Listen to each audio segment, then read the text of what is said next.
Okay, the major advantage that you have in the construction industry over all other industries is that you know what your goals are.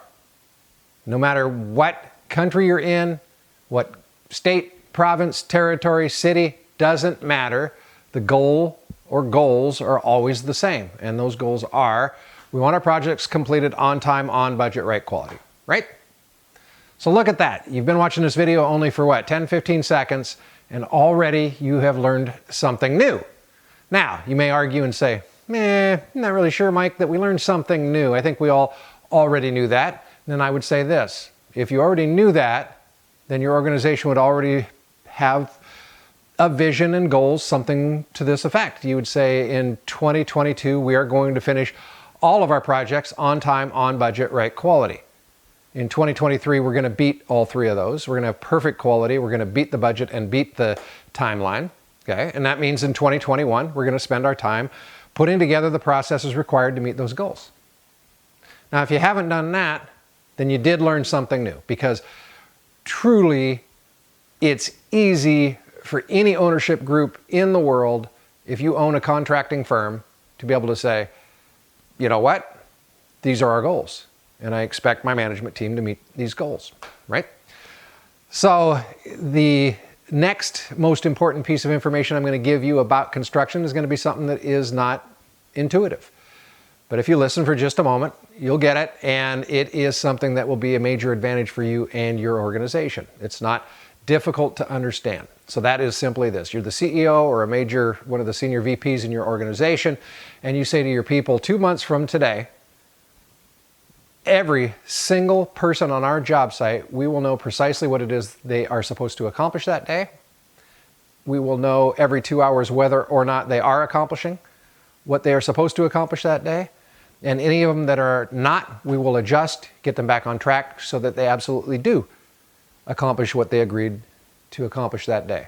All right? So if you need to rewind that one and listen to it again, go ahead and do it. But point is, that's precisely the very foundation and the very basis of lean working in construction. If you are not capable of doing that, nothing else in construction is going to work. Now, I understand if you don't know, as you think about that for a moment, what that is, how to do it, what would the series of events be to get that accomplished. You know, as a CEO, can I really just say that? As a senior VP, can I just say this is what you have to do? And I'll say this, absolutely. And if your folks don't know what to do, you don't know what to do, give us a call. We'll come show you. In a couple of days, you'll step back and go, okay, I get it, right? Because on one of our Post-its, if we're doing our last planner scheduling, on one of our Post-its, we should be able to walk into any room, right?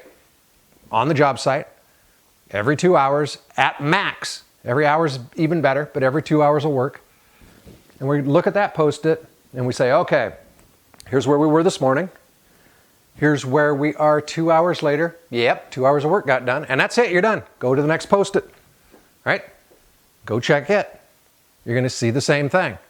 At some point, you're going to run into one that they're not anywhere near where they need to be. You look at it and you say, whoa, stop. Now you're only 2 hours into your day.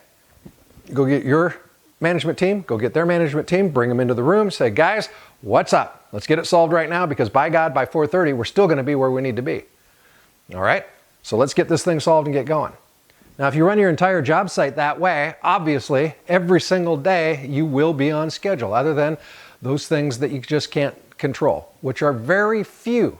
Most items on the job site are going to fit into that category. So now you have a second critical piece of information. Now, you may not know how to do either of those, and that's fine.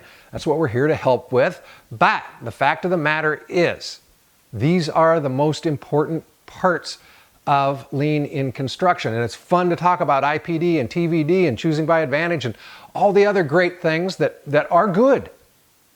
How to properly manage an OAEC team, confirming RFIs, all that stuff is incredibly good, right? And it has significant impact. But as we've mentioned in our previous videos, the point of our lean process is that you go through a lean transformation. You're not just implementing lean. There is a roadmap and there's a way to do it step by step. So the next videos that we're going to show you are going to lay out how to do it step by step, and they will help support your management team in getting the work done that they need to get done. We look forward to talking to you. Please watch these videos. Hit the contact button below the moment you're ready to go. We'll be out on your site in the next day or two. We'll get this plan laid out and we'll get you going. All right, talk to you in a minute.